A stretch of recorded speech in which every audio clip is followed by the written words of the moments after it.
بسم اللہ الرحمن الرحیم۔ آج کا جو ہمارا ٹاپک آف ڈسکشن ہوگا وہ ہوگا باچا خان۔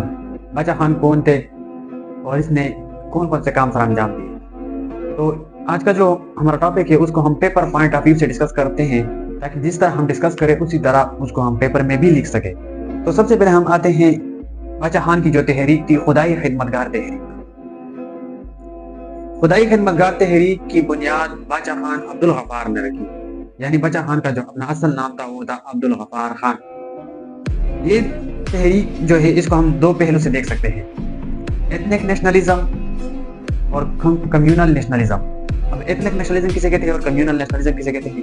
ایتھنک نیشنلزم کا مطلب ہے کہ اس میں صرف ایک قوم کے حقوق اور اس کی جو مثال مفادات ہے اس پر زور دیا گیا، یعنی پشتون قوم کی، تو اس وجہ سے اس کو کہتے ہیں ایتھنک نیشنلزم۔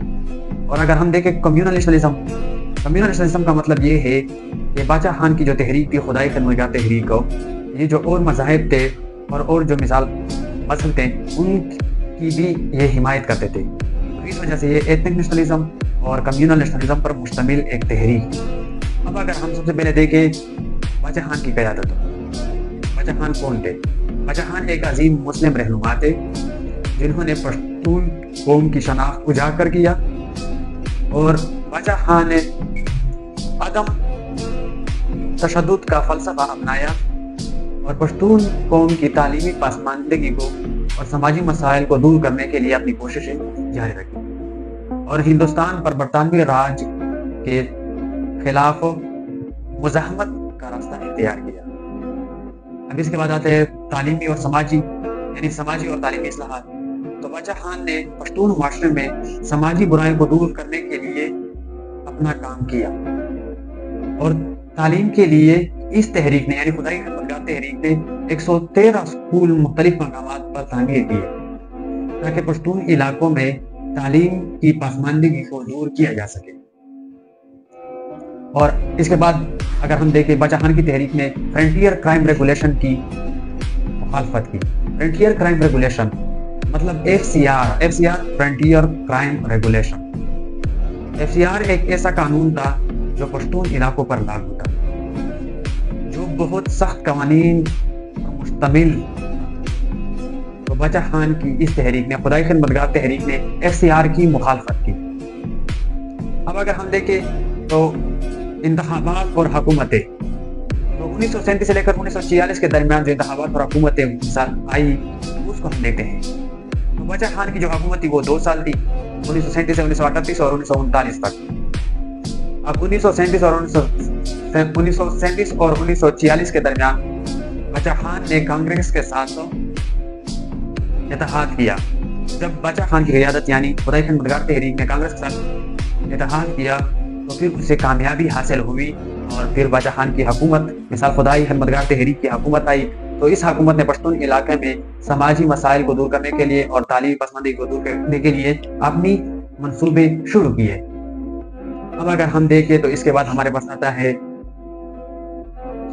پشتونستان کا مطالبہ۔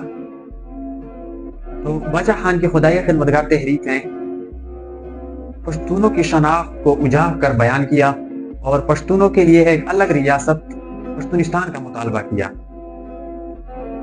اور یہ جو مطالبہ تھا پشتونستان کا یہ تقسیم ہند کے بعد بھی جاری رہا۔ اب تقسیم ہند کے بعد کیا ہوا؟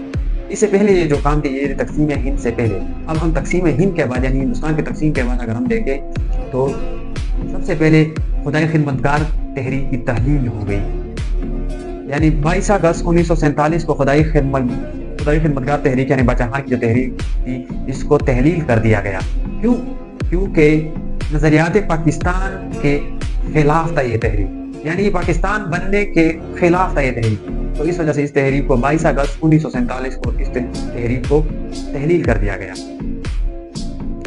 تو اب اگر ہم دیکھیں اس کے بعد کیا ہوا، اس کے بعد جب اس تحریک کا خاتمہ ہوا تو پھر 1 یونٹ اسکیم یہ اس طرح مثال ایک قانون اگر اس کو ہم سمجھیں کہ اس کے مطابق مغربی پاکستان کو ایک صوبہ بنایا گیا، ایک انتظامی اکایا بنایا گیا، تو اس وجہ سے reason of fall of Dhaka بھی پیش آئے جو مثال بنگلہ دیش کے علیحدگی کے وجوہات تھے، تو اس کی بھی خدائی خدمتگار تحریک نے سخت مخالفت کی 1 یونٹ اسکیم کہ مغربی پاکستان کو صرف ایک ہی صوبہ بنایا گیا۔